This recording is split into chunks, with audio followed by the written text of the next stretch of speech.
Wilds of Eldraine spoilers continue, and if you were looking for a commander with a surprising variety of deck building options, well, look no further. It was Agatha all along.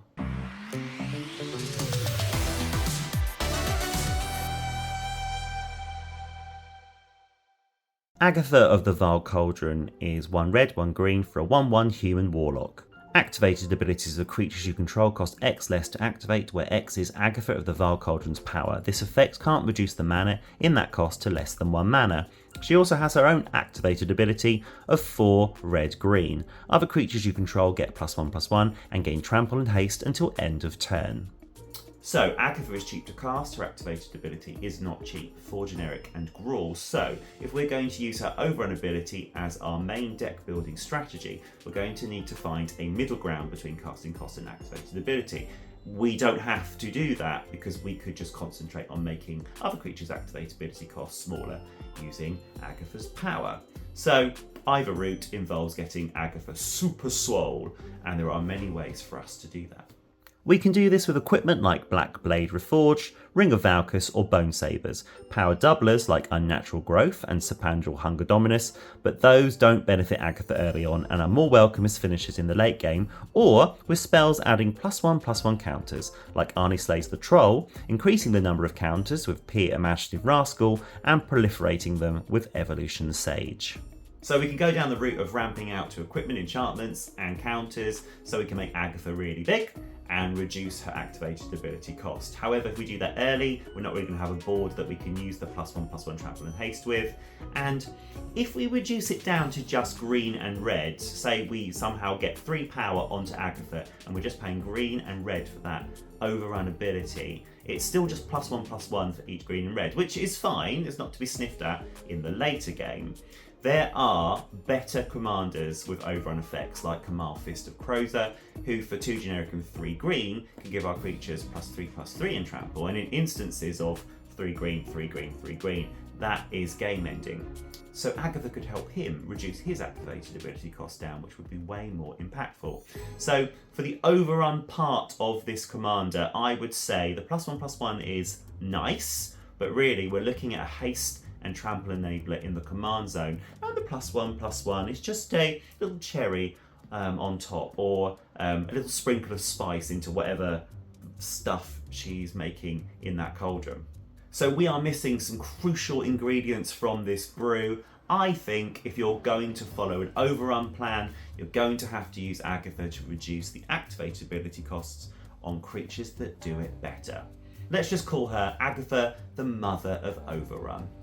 Elves would be an excellent direction. They ramp, numbers get out of hand quickly, and have several creatures with activated abilities that Agatha can nurture, such as Allosaurus Shepherd, Elvish Warmaster, and Azori Renegade Leader. There are also creatures who hype themselves up with activated abilities that affect only themselves, like the King of Riz or Mighty Bushwag, though these tend to be commons that are intended for the limited environment. If you would prefer to just concentrate on reducing the activated ability costs of creatures you control, here are some groups of creatures you might like to consider. The creatures from Eldritch Moon with high transform costs like Shrill Howler and Tangleclaw Werewolf, creatures that have Fight as their activated ability like Brash Taunter, Magus of the Arena and Ulvenvold Tracker, levelers like Brimstone Mage and Beastbreaker of Balageld, but I'd leave a dedicated leveling deck to a 5-colour commander like Tazri Stalwart Survivor, as Gruul options are very limited. I'm not sure even I'm jank enough for a Gruul level up deck. Or just a mixture of creatures like Gorogoro to flood the board with dragons, Yasanda Tutor, Felden to recur, and Captivating Crew to steal.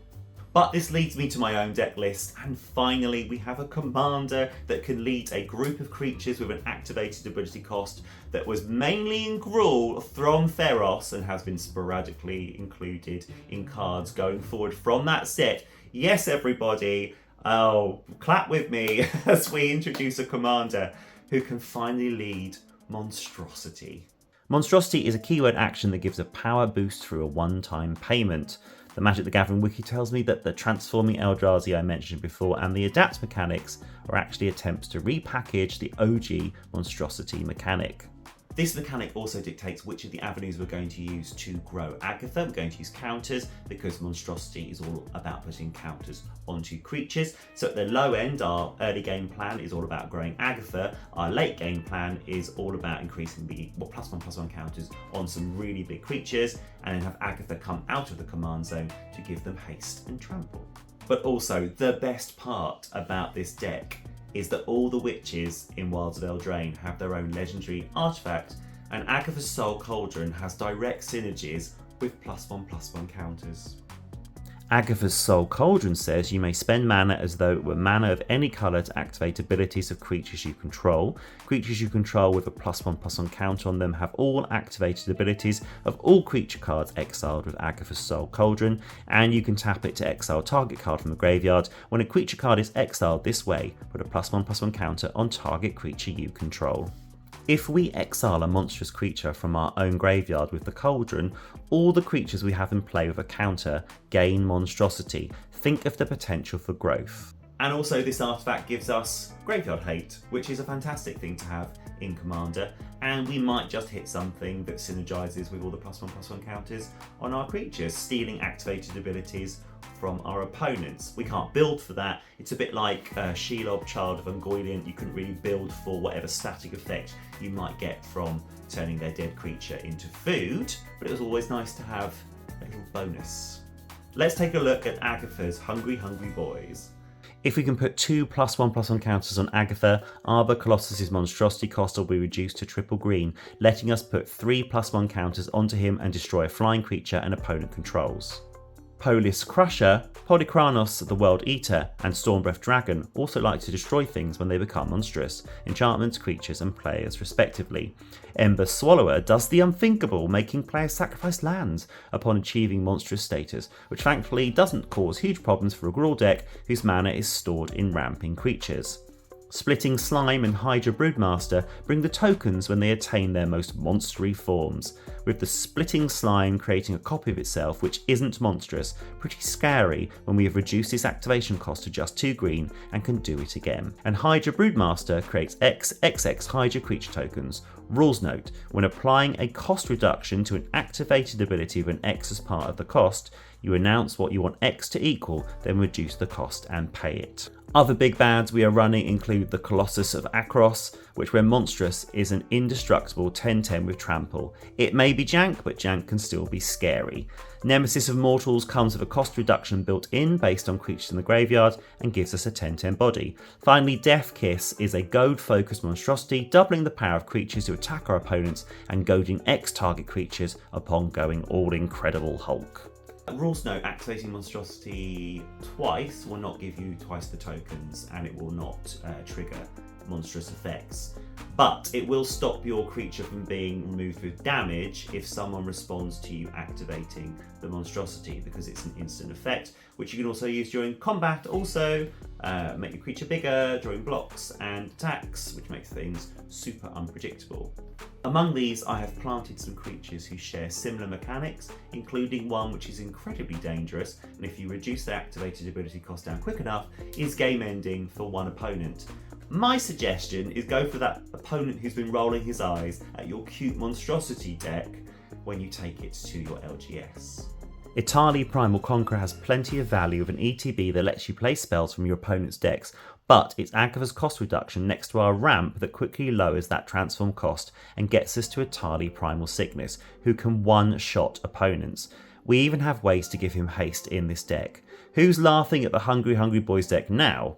Alongside Etali, we have an Ulvenvold Oddity who transforms into a backup overrun enabler, and Vorinclex, who finds us lands on his front side and whose activated ability results in the Grand Evolution Saga, bringing out more threats on Chapter 1, contributing to our token theme on Chapter 2, and Agatha would love 7/+1 counters on her, and in a Chapter 3 of our colossal creatures fighting all their smaller, bite-sized armies. Two smaller creatures with wonderfully abusable activated abilities are Goro Goro, Disciple of Raisei, We are all about modified creatures, and modified means we control an enchanted or equipped creature or one who has a counter on it. +1 tokens are our thing. Imagine the magical Christmas land where Gora Gora has been exiled with Agatha's Cauldron. Every +1 carrying creature we control can summon a 5/5 dragon, and fingers crossed that will only cost us 2 red a pop. Second smaller support character, Orpheon, hero of Lavabrink, has 2 activated abilities, either creating 1 copy of a creature we control or 5 copies for 6 colourless and 3 red. That is a steep cost for 5 copies, but for good reason. The rampant mana is handled by lots of mana dorks, some creatures that care about our big boys, and some standouts from the 40k universe. Biophagus from the Tyrannid 40k precon, the gift that keeps on giving, adds us a mana of any colour, and if it casts a creature, that creature gains a +1/+1 counter. Renardi Behemoth Caller from Jumpstart is doing the most, adding counters to our expensive creatures of 5 mana value or greater, giving haste to some, and tapping for 1 green mana. Luca Bound to Ruin adds Gruul mana for creatures or payment of activated abilities, and can create nasty toxic tokens or deal damage based on the power of one of our gigantic beaters. Gwenna, Eyes of Gaia, adds 2 mana to pay for similar things to Luca, but also grows with the large members of our team. Shadow in the Warp gives a creature cost reduction and punishes opponents for casting non-creature spells, and Selvala taps with a single green and turns a monstrous creature's power into tons of mana to cast even more monstrous creatures, or to help with bigger activated ability costs, all on her own, whilst drawing us cards. All this and the usual elves, birds and cobras to power out and power up our threats. Of course, all of this will mean nothing if we can't get Agatha's power up, so we're going to get her to pound some carbs, drink some protein shakes, power lift some dwarves and do some chin-ups on a beanstalk, but mainly we're just going to give her lots and lots of counters. Our +1/+1 counter theme includes instants which give protection to Agatha, and our assembled behemoths like Gaia's Gift and Silkguard to add early counters and dodge removal.